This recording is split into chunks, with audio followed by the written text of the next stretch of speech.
Two men, one lobby, one silence. The first wears a watch that costs more than a car. The logo faces outward. His belt buckle catches the light. His bag announces itself before he enters the room.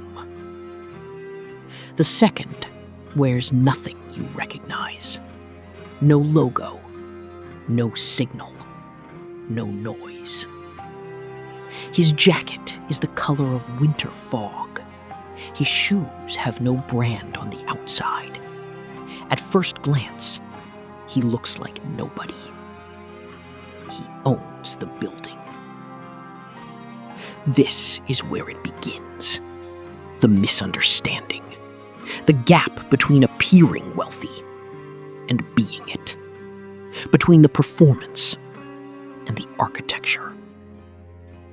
If a thing has a logo, it already belongs to the crowd. If a brand advertises, the real money has already left. The logo is not a symbol of wealth. It is a marker of the mass market. Proof of access to a product, not access to a world. For most of the 20th century, luxury meant scarcity. Hermes made saddles for a clientele that needed no introduction. Louis Vuitton made trunks for people who traveled by ship and never flew commercial. Then, something shifted. Aspiration became a business model. The brands discovered the middle class.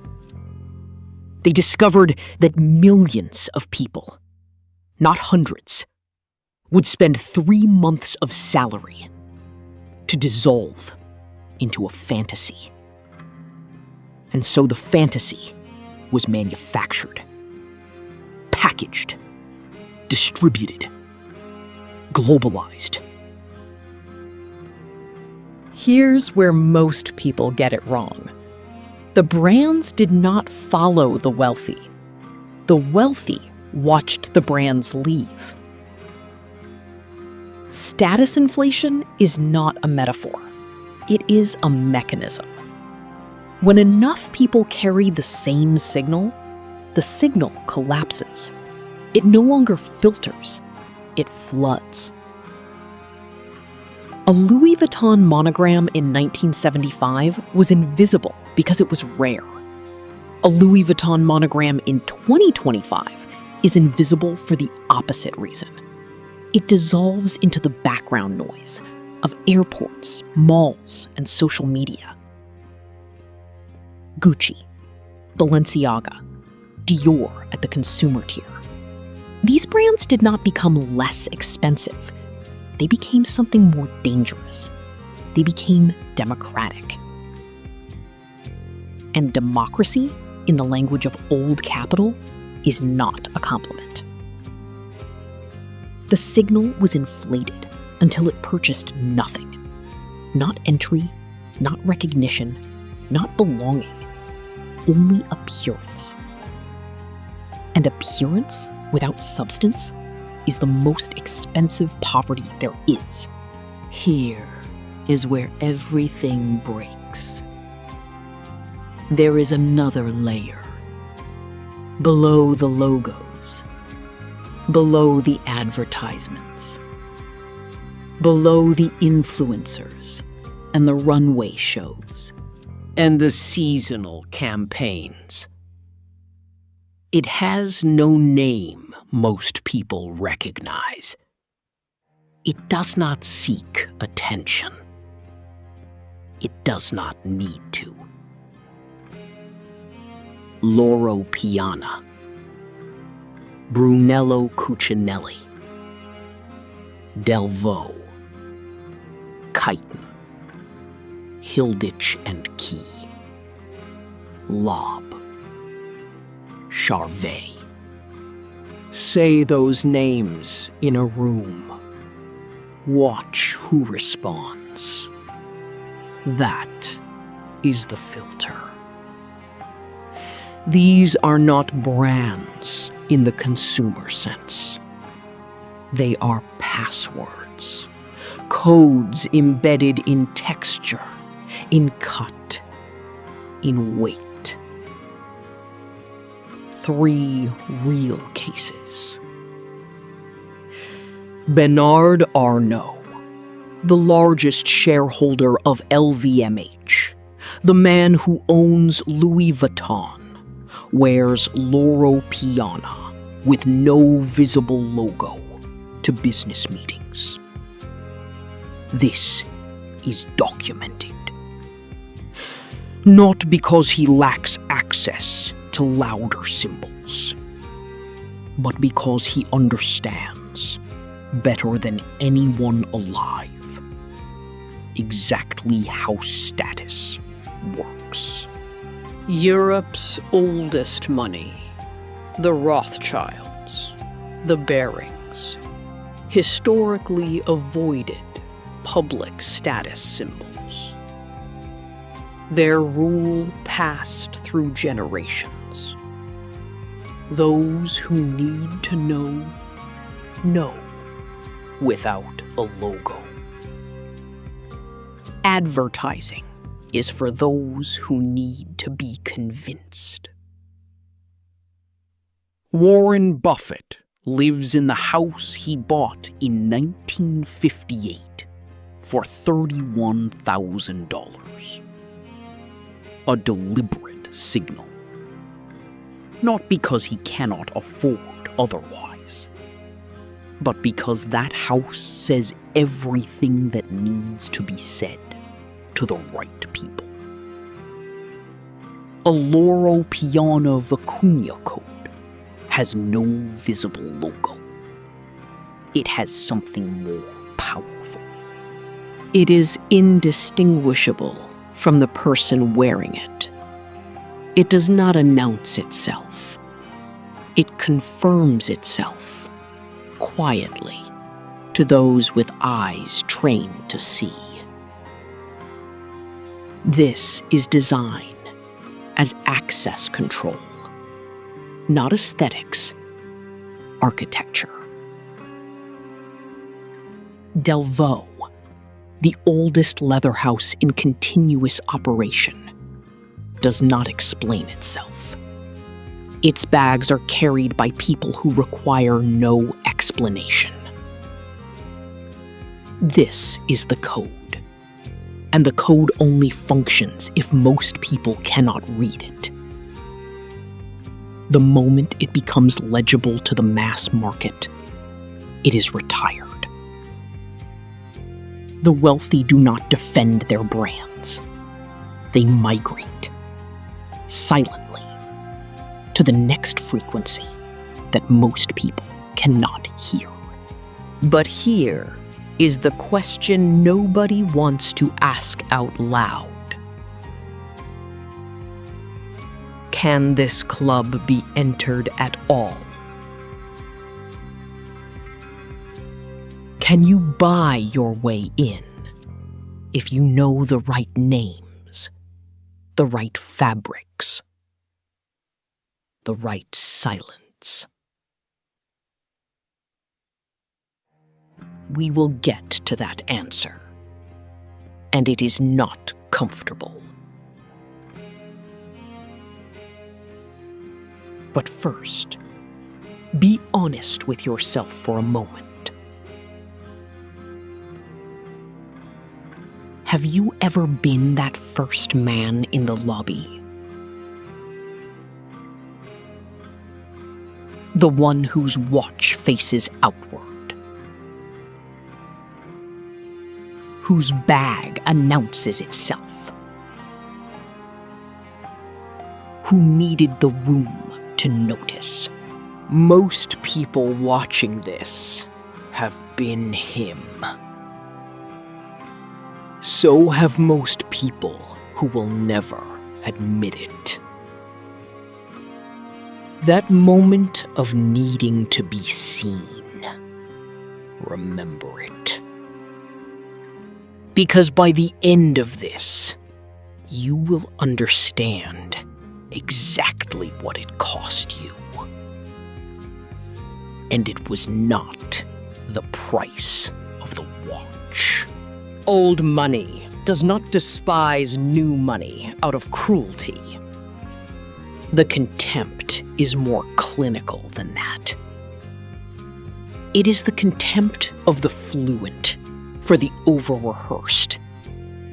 The contempt of the native for the tourist who carries a phrase book and speaks too loudly. Conspicuous consumption is, at its core, a confession. The loudest possible declaration of insecurity. The logo says, I need you to know what I can afford. The watch says, validate my arrival. The bag says, I have passed a threshold. Please acknowledge it. Those who were born past the threshold require no acknowledgement. They do not need the signal because they have the substance. The house, the land, the relationships that cannot be purchased at retail. Here is the error most people make. They believe wealth is a destination, a number, a wardrobe. They mistake the uniform of a class for membership in it. Think about the young consultant, mid-20s. 5 years of working 18-hour days in rooms full of men who seemed born knowing things he was still trying to learn. The day he bought the watch, he stood outside the store for 11 minutes before walking in. He wore it to the next client meeting, kept his left wrist slightly elevated when he reached for his coffee, waited to see if anyone noticed. Nobody acknowledged it. Not because they missed it. Because the people in that room had stopped needing to years ago. That is the moment the young consultant began to understand something he could not yet articulate. The signal only works on people still playing the same game you are. But old capital is not a wardrobe. It is a network, a frequency, a grammar that takes generations to speak without an accent. Wearing a Rolex does not get you into the room. Knowing whose number to call does. And that knowledge is not sold. It is inherited. The ostentatious display does not impress those at the top of the pyramid. It marks the wearer as someone still climbing, still announcing, still asking for permission.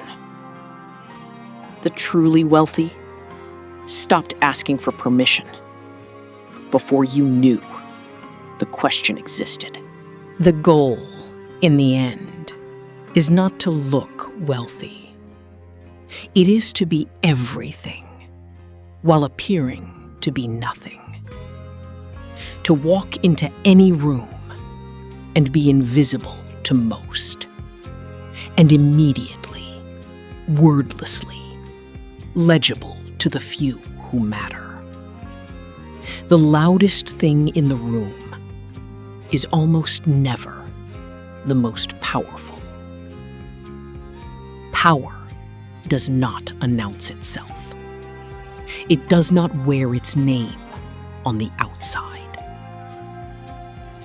And here is the paradox nobody talks about. This video, the one you just watched, is itself part of the system. Cold does not give you access. It simply makes you a more educated observer from the outside. You now know the names: Loro Piana, Delvaux, Brunello Cucinelli. You know the mechanism. You know why the monogram collapsed.